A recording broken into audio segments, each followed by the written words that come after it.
In this video, I'll show you how to install Google Maps as an app on Windows 11. This is useful if you want to open Google Maps quickly from your desktop, taskbar, or Start menu without opening your browser every time. Let's get started.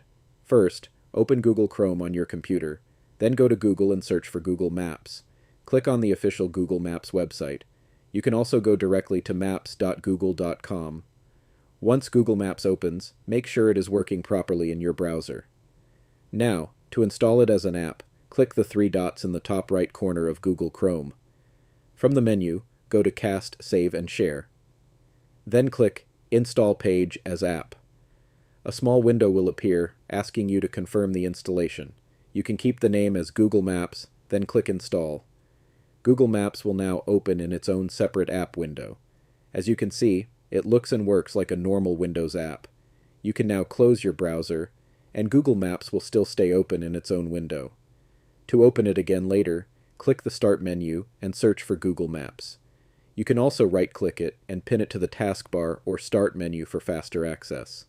And that's it. You have successfully installed Google Maps as an app on Windows 11. Now you can quickly open Google Maps, search for locations, check directions, and explore places directly from your computer. Thanks for watching. If this video helped you, please like the video and subscribe for more quick tutorials. If you have any questions, leave them in the comments below.